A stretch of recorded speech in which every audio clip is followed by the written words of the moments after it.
और अब बात मुहर्रम के जुलूस और अखाड़ों के दौरान उत्तर प्रदेश, बिहार और मध्य प्रदेश के कई शहरों में किस तरह से तनाव देखने को मिला। आपसी झड़प, पत्थरबाजी, गंभीर हादसों की घटनाएं भी सामने आई। बिहार के शिवहर की बात की जाए तो यहां के गांधी चौक के पास दो अखाड़ों के बीच सड़क क्रॉसिंग को लेकर विवाद हो गया। इसके बाद हुई लाठीबाजी और पथराव में 15 से अधिक लोग घायल हो गए। वहीं अररिया जिले में नेपाल बॉर्डर से सटे जोगबनी के करबला मैदान में जुलूस के दौरान पत्थरबाजी और अफरा तफरी की घटना सामने आई। सीतामढ़ी और नालंदा ताजिया आगे बढ़ाने और रास्ते के विवाद को लेकर दो गुट आपस में भिड़ गए, जहां पुलिस के साथ धक्का मुक्की भी हुई। अब सवाल यह है कि करबला में पैगंबर मोहम्मद के नवासे हजरत इमाम हुसैन और उनके साथियों की शहादत की याद में मनाए जाने वाला जो शोक है, इस पर ये हंगामा, ये हुड़दंग और ये बवाल क्यों? आज इसी पर करेंगे विस्तार से चर्चा।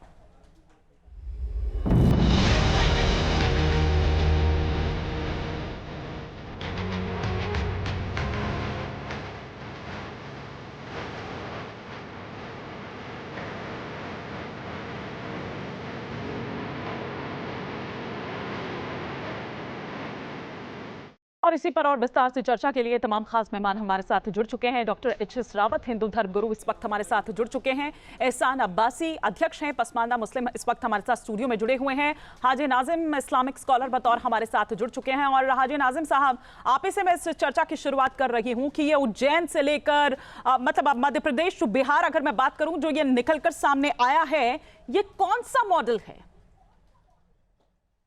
हिमानी जी, मेरी आवाज आप तक आ रही है? बिल्कुल आ रही है, लाउड एंड क्लियर।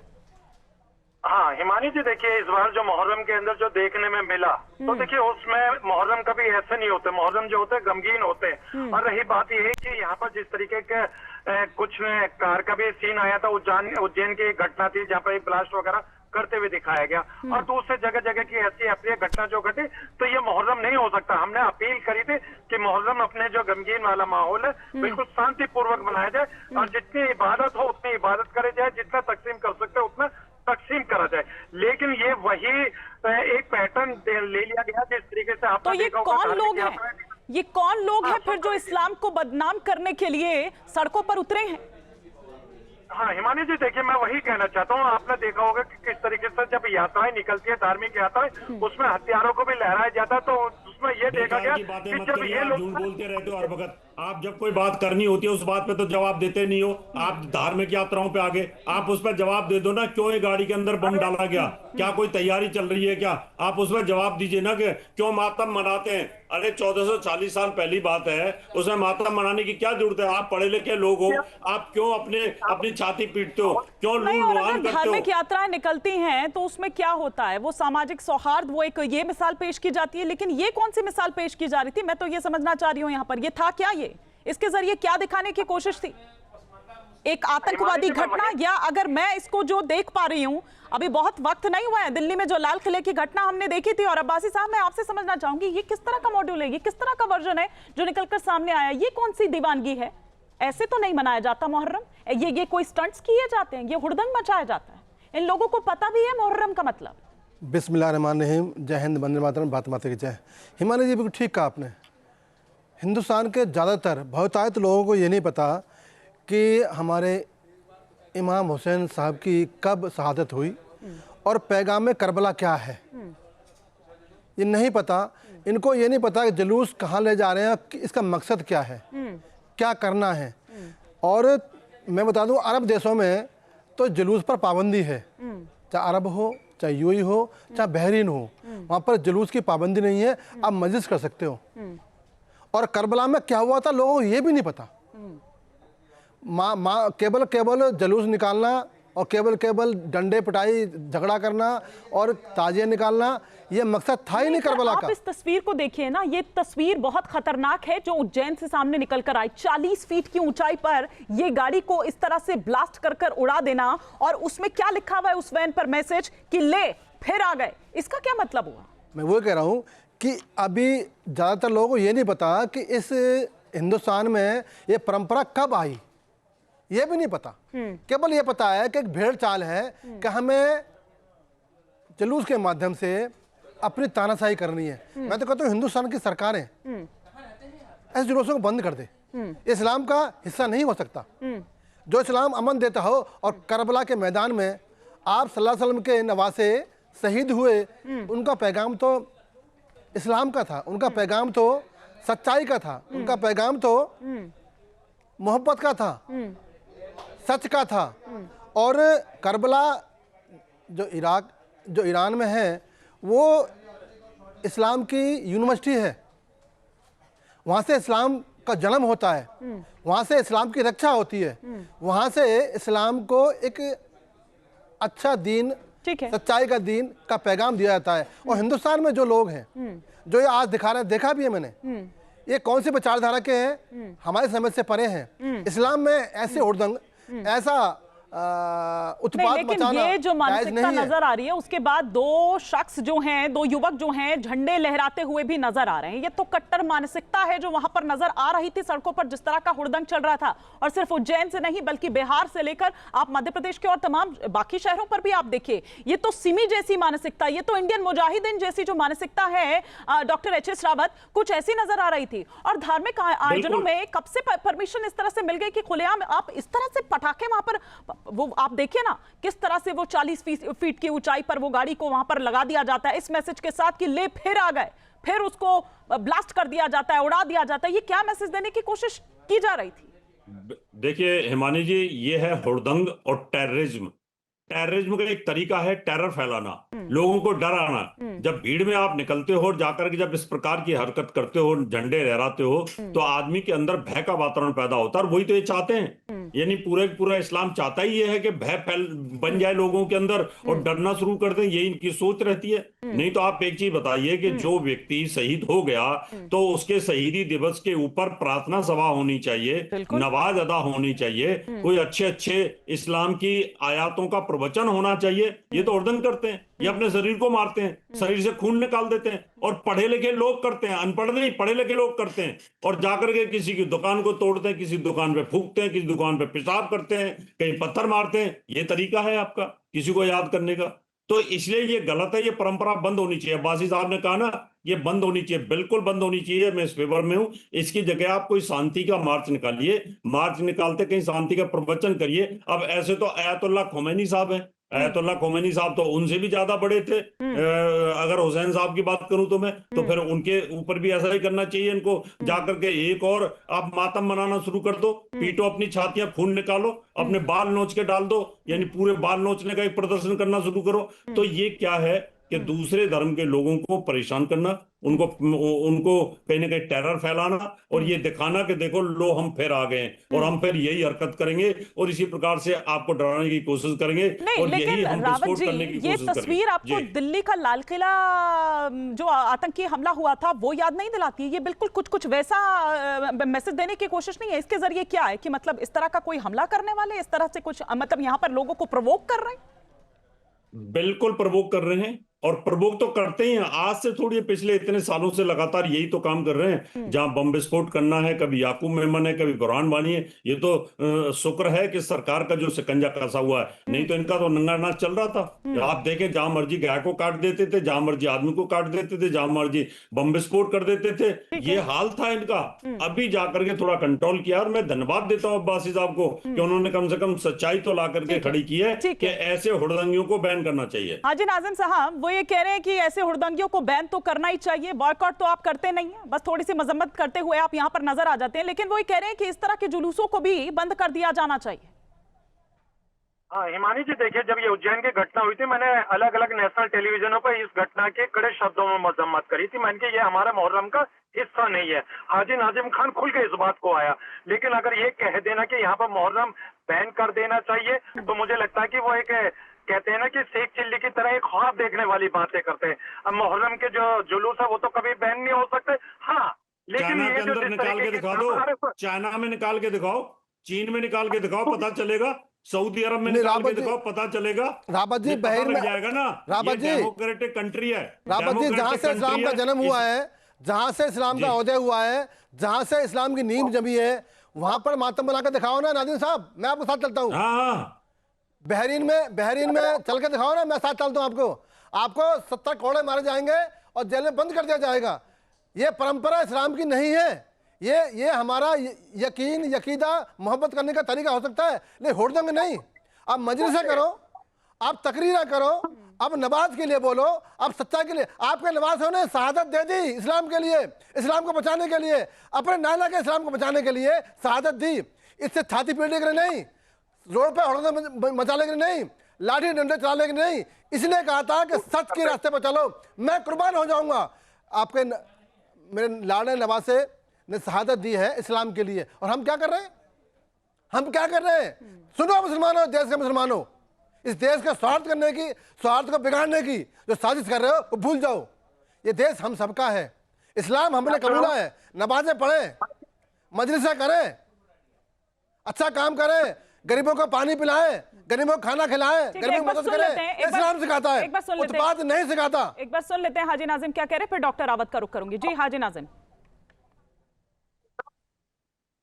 बट आपका ऑडियो प्रॉब्लम आ रहा है, या तो म्यूट है आप, तो अनम्यूट कर लीजिए खुद को हाजी नाजिम साहब, क्योंकि आपका ऑडियो क्लियर नहीं है। जी मेरी आवाज आप तक आ रही है? जी आप अपनी बात रखिए। हाँ हिमानी जी, मैं ये कह रहा हूँ कि यहाँ मुहर्रम के लिए कहा कि ऐसे जुलूस बैन होने चाहिए।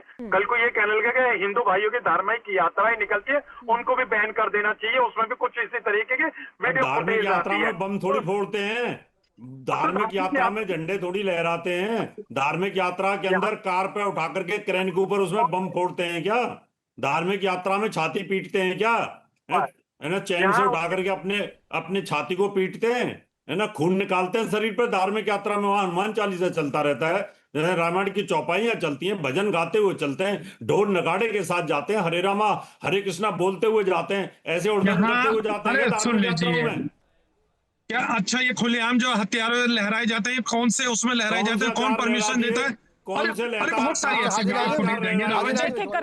अंदर सौहार्द बनाने की बात कीजिए, देश के अंदर सौहार्द बनाने की बात कीजिए। हम हाँ हिमानी जी, मैं कहता हूँ देश के अंदर सौहार्द बनाने की कोशिश करी जाए। हम लोग तो सौहार्द बनाने की बिल्कुल बात करते हैं। तो मैं कह रही हूँ ये कौन सा सौहार्द था? मैं मध्य प्रदेश टू बिहार यहाँ पर बात कर रही हूँ। अलग अलग जिलों से किस तरह की खबरें निकलकर यहाँ पर आई।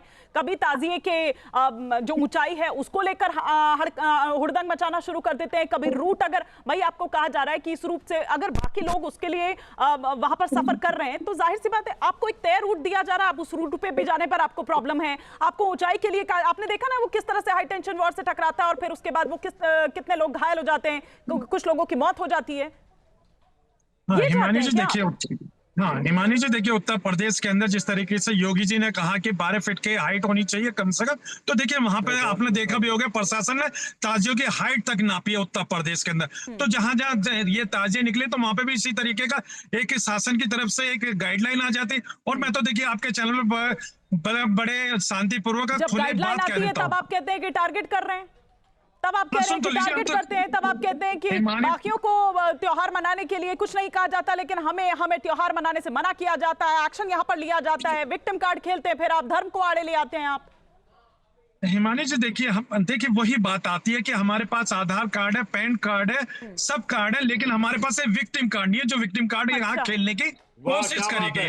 तो विक्टिम कार्ड हम लोगों को चाहिए, कहाँ मिलता है, कहाँ से बनेगा? पूरे विश्व में विक्टिम कार्ड खेलते हो। आजम खान ने पूरे विश्व के अंदर सुन लीजिए, पूरे विश्व में मुसलमानों को प्रताड़ित करा जा रहा है, प्रताड़ित। भारत है जहाँ भारत के अंदर बड़ा विक्टिम कार्ड खेलने वाला कोई है ही नहीं। सबसे ज्यादा उसका दुरुपयोग आप लोग कर रहे हैं विक्टिम कार्ड का। आजम खान ने तो ये बोल दिया था यूएनओ में चिट्ठी लिख करके कि हिंदुस्तान में मुसलमान सेफ नहीं है, कि जिसका डंडा चलता था उत्तर प्रदेश के अंदर सबसे ज्यादा विक्टिम कार्ड आप खेलने वाले हो।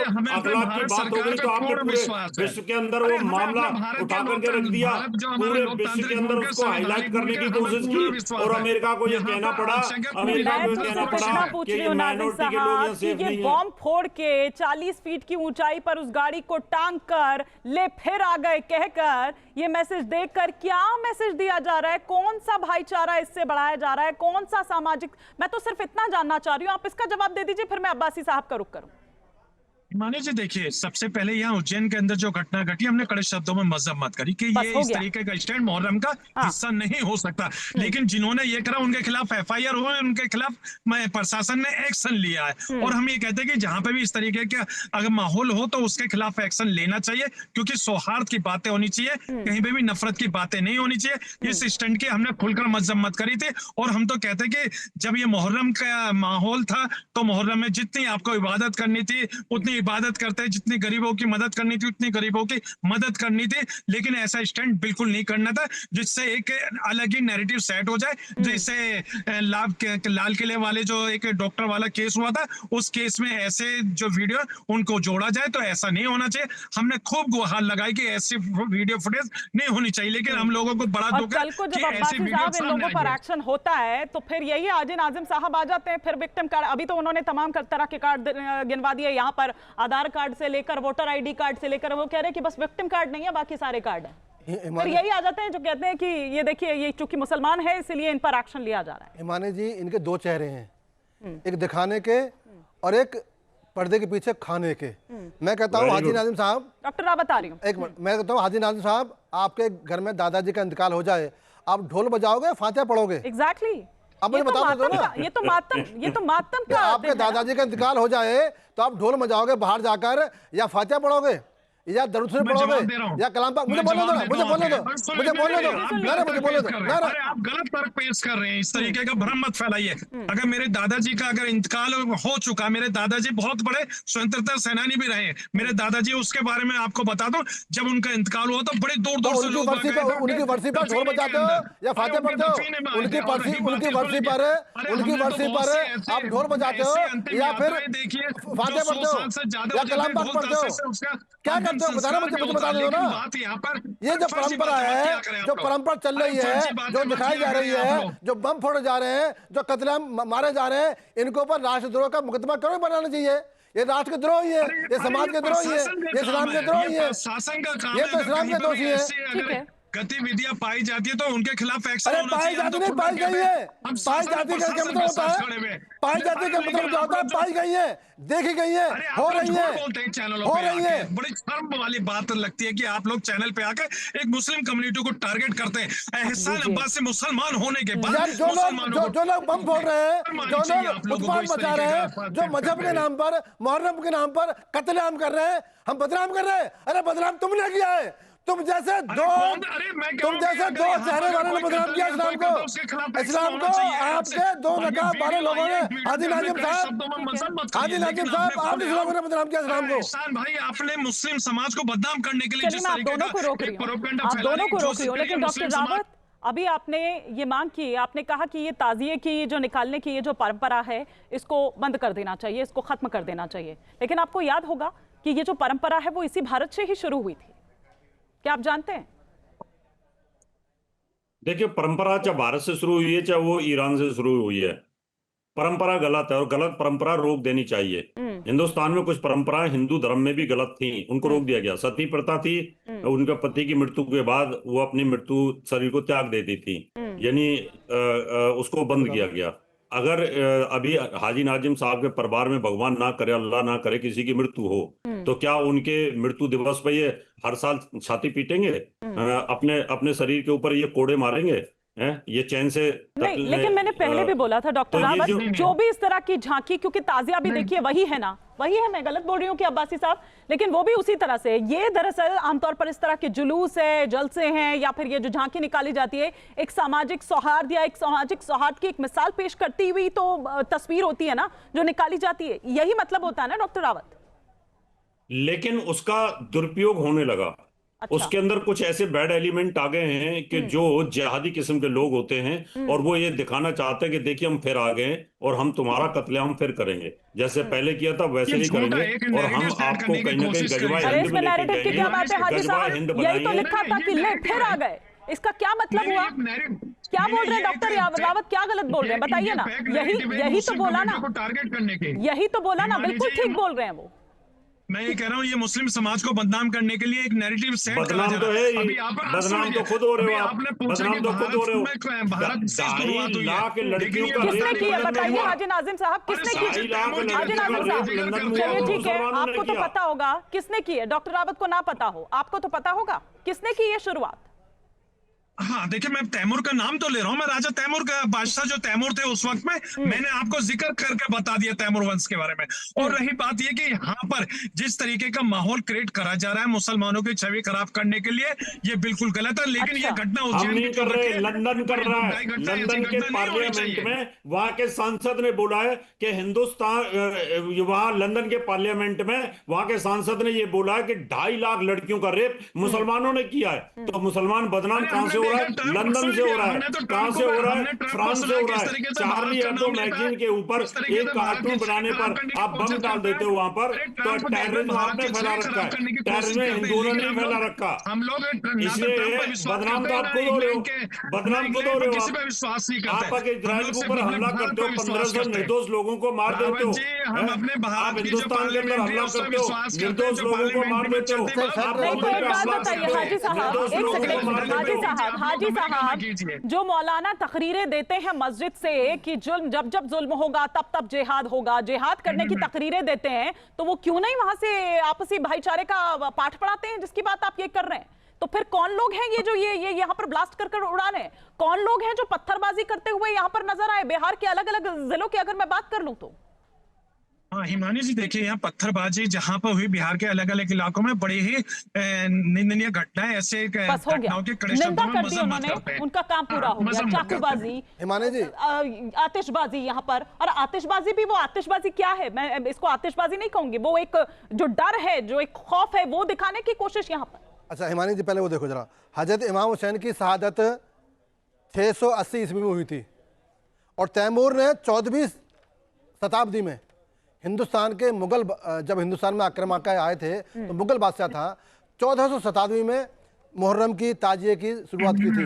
इतना बड़ा गैप, यानी कि डबल का गैप था इस परंपरा में। तो जब इमाम हुसैन की शहादत हुई थी तब परंपरा चालू क्यों नहीं हुई थी? मैं तो पूछता हूँ, अरे मुझे बोलने दो ना, पहले मुझे बोलने दो, मैं तथ्य रख दूं। हजरत इमाम हुसैन रज़ी अल्लाह तआला की शहादत 1680 ईस्वी में हुई थी और तैमूर जो आया था वो 14वीं शताब्दी में हिंदुस्तान में आया था। तैमूर के बाद में, और ये मुगल बादशाह था, तैमूर के बाद में परंपरा शुरू हुई। तो उससे पहले मुसलमान नहीं थे क्या? उससे पहले क्यों परंपरा क्यों नहीं थी? उससे पहले परंपरा थी, लेकिन परंपरा थी मजलिस की, परंपरा थी इबादत की, परंपरा थी घर में बैठकर कलाम पाक पढ़ने की, परंपरा थी नमाज पढ़ने की। आज हिंदुस्तान के कताकत मुसलमानों ने अपने वोट बैंक के लिए और चांदी के सिक्के पाने के लिए इस परंपरा को शुरू कर दिया। बिल्कुल ठीक बात है, और ये मातम का मौका था, ये मातम का दिन था, ठीक है। श्रद्धा या जो भी आस्था है वो आप करिए, जो करना है, इबादत आपको बिल्कुल मैंने कहा ना, मैंने कहा कि ये श्रद्धा का, करबला इस्लाम की यूनिवर्सिटी है, बिल्कुल ठीक बात, करबला हमारा वजूद है। हुसैन सबके हैं, हुसैन सबके हैं, लेकिन हुसैन ने ठीक है क्यों शहादत दी ये कौन जानता है? क्या नहीं जानते? यही तो मैंने कहा कि ये स्टंट जो यहाँ पर दिखा रहे हैं, ये जो यहाँ पर न जाने कौन सा मैसेज देने की कोशिश कर रहे हैं कि ले फिर आ गए ब्लास्ट करके, इन्हें पता भी नहीं है कि मुहर्रम का मतलब असल में है क्या। लेकिन समय इतनी इजाजत दे रहा है, मैं जरूर इनसे जवाब लेती, लेकिन बहुत शुक्रिया आप तीनों मेहमानों का हमारे साथ जुड़ने के लिए। आपके मोबाइल पर तुरंत आएगी ब्रेकिंग न्यूज, स्क्रीन पर सबसे पहले दिखेगी बड़ी खबर, देश दुनिया की हर खबर एक जगह। अब आपके मोबाइल पर तुरंत फटाफट इंस्टॉल कीजिए न्यूज़ नेशन ऐप और रखिए खुद को अपडेट।